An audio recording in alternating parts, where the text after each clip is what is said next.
Hi guys, good morning. This is Dan. Welcome to Engelgeist. For those of you that are new, welcome to the channel. For those of you that are returning, welcome back. For those of you that support me over on Patreon, thank you so very much for your support. I greatly appreciate it. This is the daily forecast for Saturday, August 8th. It is not necessarily only for that date. It is a message for the highest good of the greater collective. If you're seeing it on the date after the 8th of August, that's okay. It could still be a viable message for you.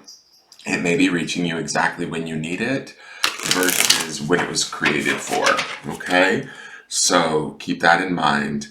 For those of you that watch regularly, this is just a build upon what we've been looking at all week and kind of taking us through the day of making us aware of sort of what, possibilities are out there for us, what opportunities, what things we need to be aware of.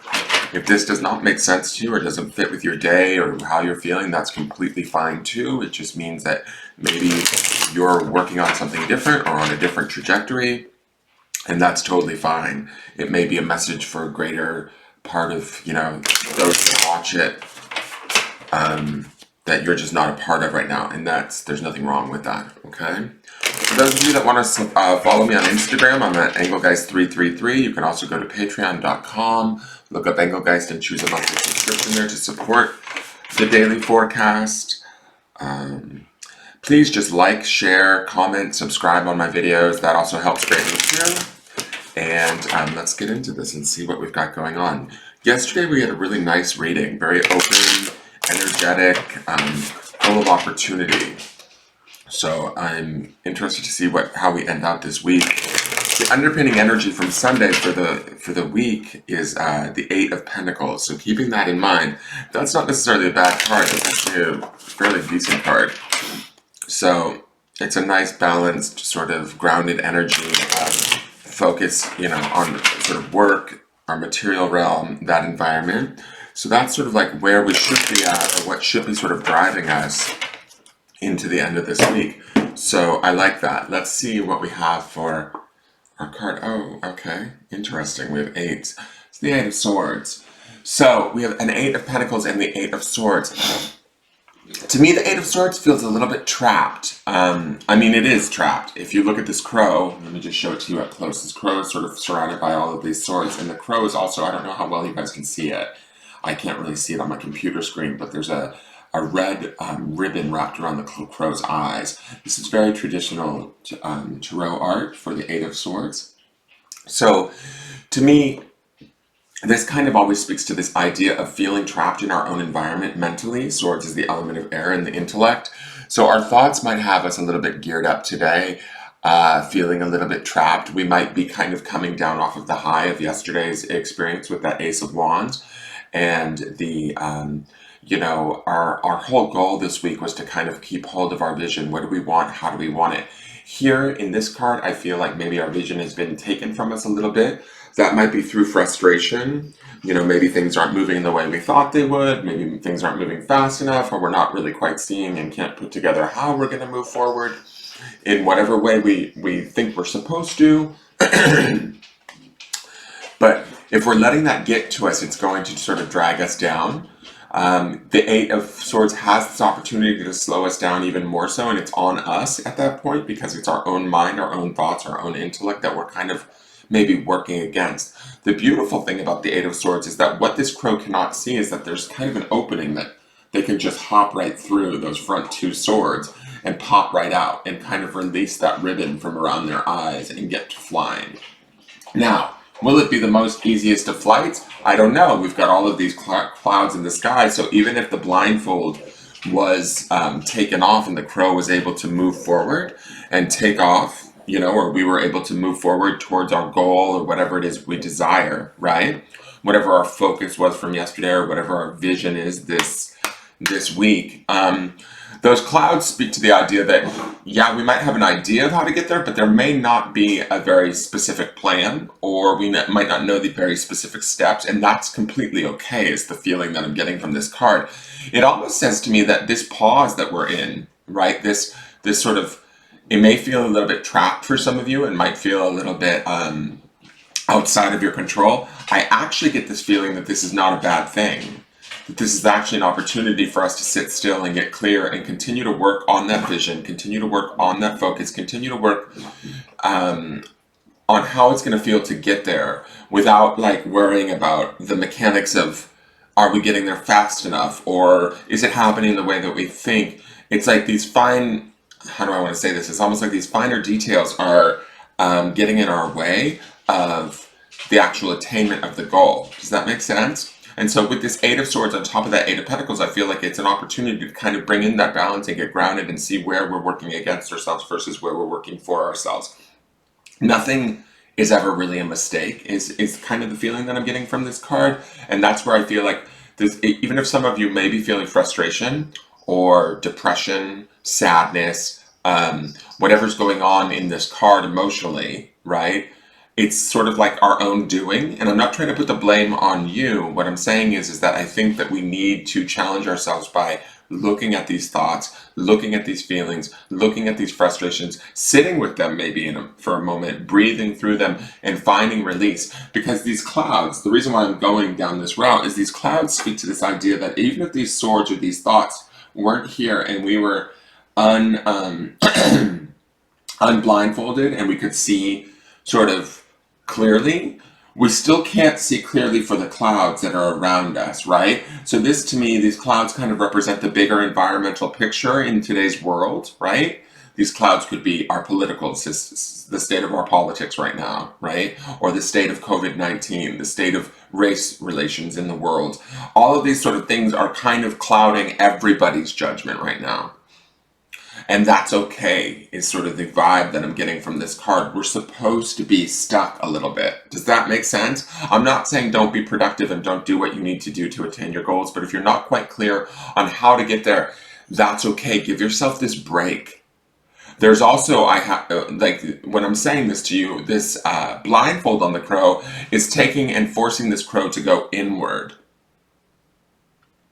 and to like sort of address the workings of the mind and bring that into balance. So I think that there's actually, even though this isn't the most positive of cards, there is an opportunity for growth and learning here that could be invaluable for us if we take this time and we utilize it in the right way. And that's that sort of Eight of Pentacles energy underneath, is taking that, grounding it, working through it, and really making it sort of last, making it of value, right? Struggling, maybe, I don't want to say that we're struggling, but, you know, maybe being challenged by sort of where we see ourselves currently, and sitting in that for a moment, realizing that we're safe, that we will be able to know what to do when we need to do it, that we can pop right through these thoughts, right through this sort of self-inflicted cage in a way, and move ourselves forward. But we kind of also need things to open up in the sky too. Those clouds need to fall away.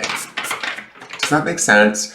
So I think that the exuberance that we experienced in yesterday's Ace of Wands maybe put us on a little bit of a high, a little bit of feeling good, feeling driven, and now all of a sudden some of us might be feeling like, oh wait, I can't move as quickly as I wanted to, or as clearly as I needed to, or this is holding me back. And I'm not sure what this may be for you in your life. You have to figure that out and apply it. But whatever that is that might be dragging you down or bringing you to a state of potential frustration, sadness, work your way through that. Now is the time to do it. I hope that makes sense. I think that makes sense. So let's see what Angels and Ancestors cards have to say. We had that gorgeous trader yesterday. Okay, Oracle's back. You guys, this is wait for important information. Now, exactly what I'm saying with this Eight of Swords. This weight that we're feeling maybe at odds with is not a bad thing. That's definitely the feeling that I'm getting. Like this Eight of Swords, we need to go through this time. We need to sit tight. We need to be patient. Oracle's saying the same thing. She's waiting for that information to come through. She's sort of, there's also this, I noticed this on the last time we saw this card, this snake of transmutation around her arm. You know, snakes kind of, they represent transmutation in the sense that they take in something and they kind of fully absorb it. right? And that might be what's going on with this Eight of Swords, is we're fully absorbing kind of the subliminal cues because we've got this blindfold on, so we may not be able to see completely clearly, but there's cues coming around us. There's all of these different swords around us that are giving us vibes, information, and these may be our own thoughts. I mean, they're definitely our own thoughts, but these also, we could be taking cues and picking up information that we're not even aware of from our own environment. Allowing ourselves to sort of like create a relationship. Does that make sense? Between these vibes or whatever it is that we are learning, we're learning it at a deeper, more internal level in this Eight of Swords, and it's going to serve us later when we are ready to move forward. The Oracle's saying just to pause and wait, to trust. Again, these two are facing one another. It's sort of interesting to me that the crow is facing the Oracle and the Oracle is facing the crow. Like they're having a dialogue here. Right? There's an internal dialogue that we should be having with ourselves, that even if we're feeling frustrated, stuck, challenged by maybe our own workings of our mind, there's some sort of information that's coming from a higher source within us. That's this Oracle card, that if we're patient and we give ourselves the opportunity to kind of work our way through this, the clouds will clear, and or the mist, that we see here will start to explain to us which way we need to go. All right, so take this time to pause, reflect, relax, even rest. Right? I don't necessarily know that you guys will get a lot of rest with the Eight of Swords and the Eight of Pentacles working together, but I also like we have the double eights. That's not like a bad energy. Eights always bring about this sense of balance in the end. And so I think that's also what's going on here, is this time is important because as we acquire this information that we may be waiting for, we're going to have better insight and a clearer vision of where we need to head. So give ourselves a break today would be my message to you guys. All right, so let me read the Eight of Swords really quick, and then I will read the Oracle card to you again.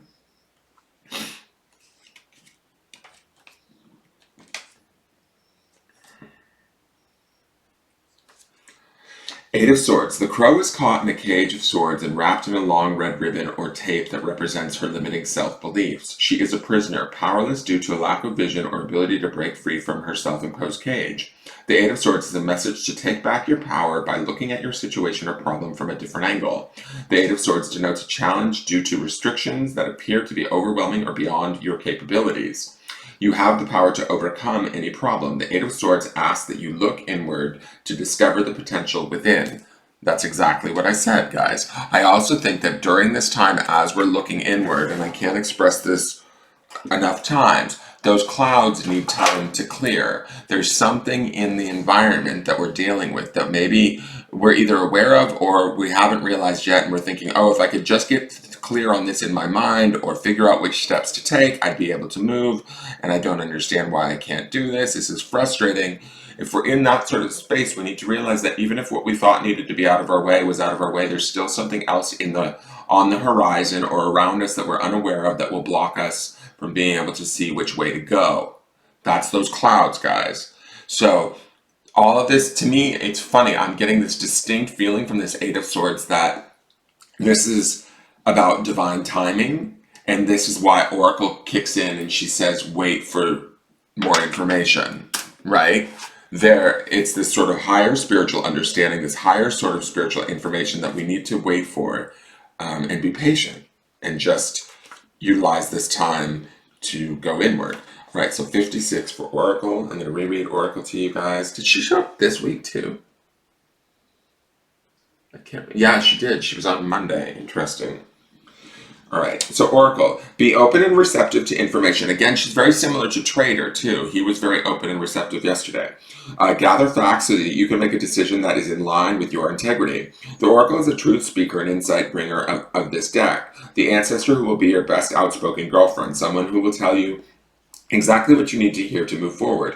In this deck, she is reminiscent of the Oracle of Delphi, a psychic priestess of ancient Greece who was able to receive information and make predictions. She holds a bowl that has sacred smoke rising up out of it, bringing the message to look beyond all you can see and gather information in order to make an accurate evaluation of your current situation. What did I say about the Eight of Swords? That we're gathering like sort of other information that we may not be aware of as we sit quietly and sort of just breathe and get comfortable with even the discomfort.